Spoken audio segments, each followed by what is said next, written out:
It is a beautiful morning to you. Welcome to Carnival Breakfast Show. Come to you from Carnival Radio. My name is Joseph Oyekola and this is Newspaper Review.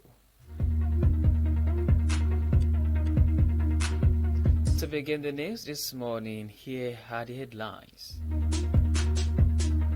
Falana fought Agbakuba's claim on EFCC legal status.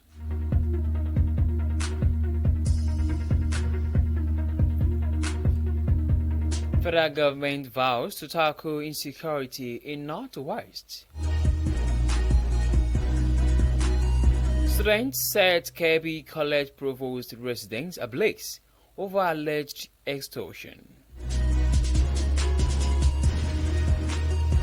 We encountered wild animals filled with grasses, flood water, freed NYSC abductee says. I earn total of 14 million naira monthly from Senate. Not enough to buy petrol, says Oji Kanu.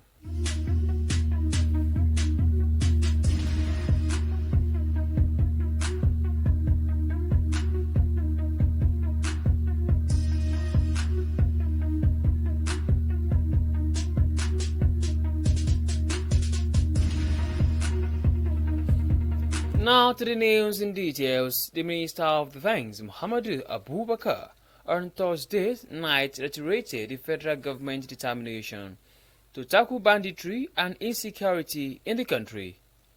The minister stated this when he paid a courtesy visit to Governor Huba Sani at the Sir Kashim Ibrahim Government House in Kaduna as part of his official tour of the Northwest Zone.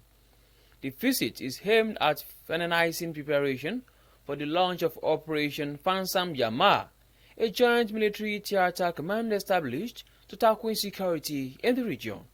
Abubakar, while speaking to journalists shortly after the visit, emphasized the establishment of a command and control center in the Northwest Zone as a crucial step in addressing the menace of banditry.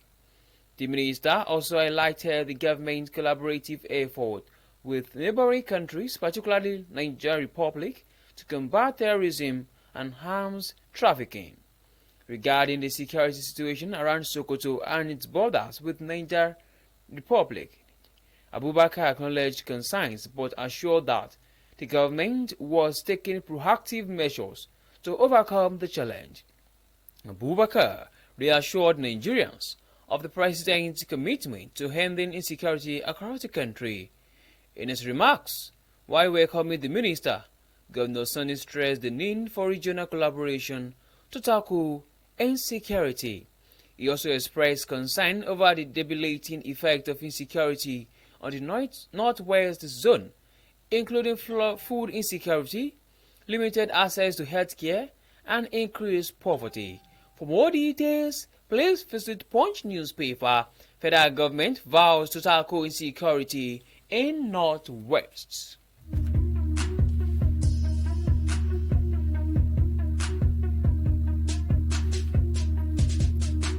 In the meantime, human rights activist and lawyer Femi Falana's son has written to the President of the Senate, Senator Godswill Akpabio, and the Speaker of the House of Representatives, Tajuddin Abbas, to oppose the view expressed by the ex-president of the Nigerian Bar Association, Dr. Olisa Agbakuba's son, regarding the legal status of the Economic and Financial Crimes Commission.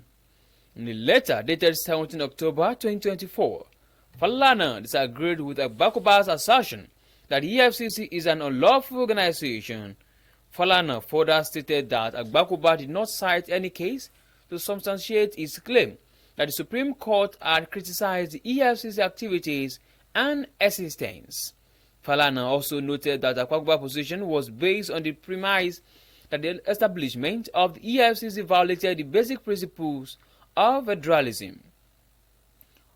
He added that the provision do not distinguish between federal, state, or local government. Again, the provisions of Section 14, subsection 4 specifically apply to the government or council and the conduct of the affairs of the government or council of such agencies, even though the plaintiff makes her the border. Arguing further, Falana stated in view of the duty imposed on the state by Section 15, subsection 5 of the Constitution to abolish all corrupt practices and abuse of power, the Supreme Court, in the case of Shama v. Federal Republic of Nigeria 2018, held that in the cooperative federalism practice in Nigeria, the EFCC is a common agency empowered to investigate and prosecute offenders for both federal and state economic and financial crimes, and as such qualifies as any other authority or person empowered by Section 211, subsection 1, paragraph B of the Constitution to institute or initiate criminal proceedings. This news was sourced from a Vanguard newspaper. Falana fought Agbakuba's claim on EFCC's legal status.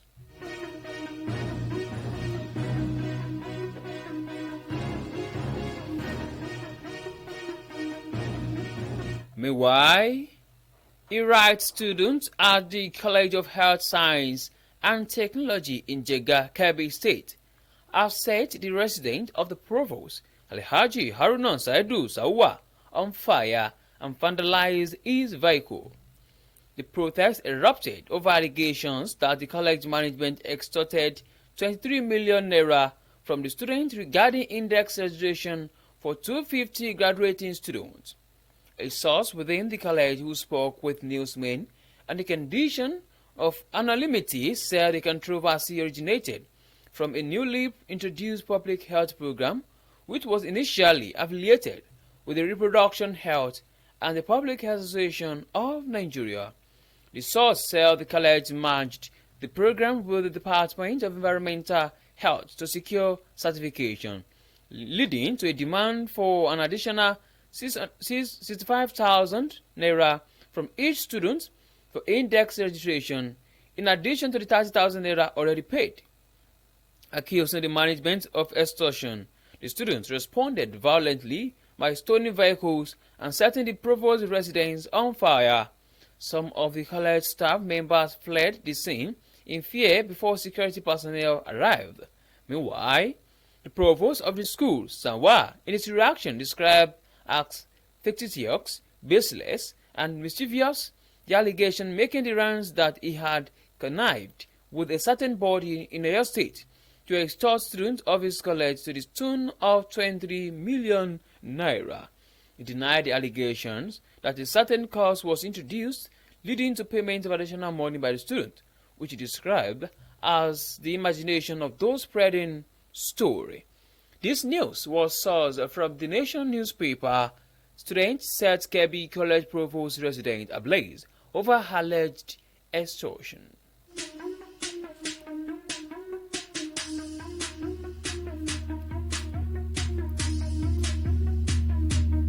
In another news, former Abia State Governor Oji Uzo Kanu has revealed that his monthly earning as a senator is just 14 million naira.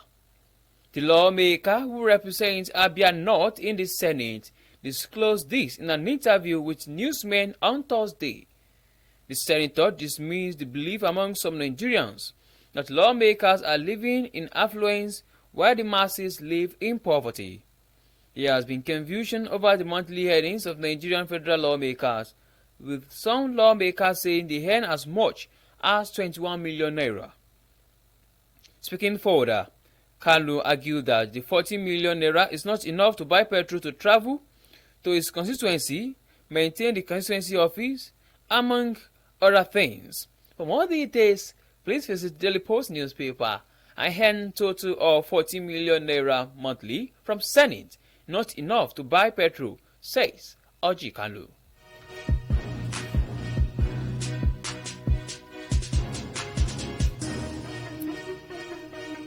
In another development, 3 out of the 8 corps members from Akwa Ibom State who were kidnapped in Zamfara State on their way for the mandatory 1-year national service have recounted their harrowing experiences in their kidnappers' den.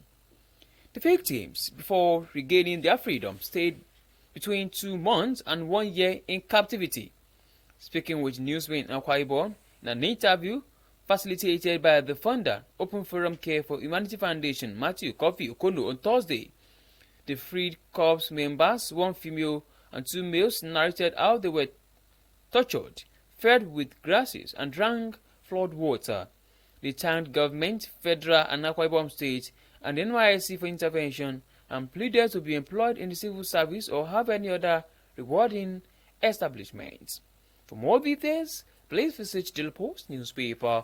We encountered wild animals filled with grasses, flood water, says freed NYSC abductees. To bring the newspaper review to a close this morning, here is a recap of headlines. Falana fought Agbakuba's claim on EFCC's legal status. Federal government vows to tackle insecurity in Northwest. Students set KB College Provost residence ablaze over alleged extortion. We encountered wild animals filled with grasses, flood water, says freed NYSC abductees. I earned 22 or 40 million naira monthly from Senate. Not enough to buy petrol, says Oji Kano. And with that, we've come to the end of newspaper review. Thank you very much for listening. You can download Carnival Media app from Play Store and app iOS. You can also check out our website at www.carnivalmedia.ng. My name remains Joseph Oyukola. Please do well to enjoy the rest of your day, and thank you, it is Friday. Till next time I'll be coming your way. Stay cool, stay jiggy. Bye.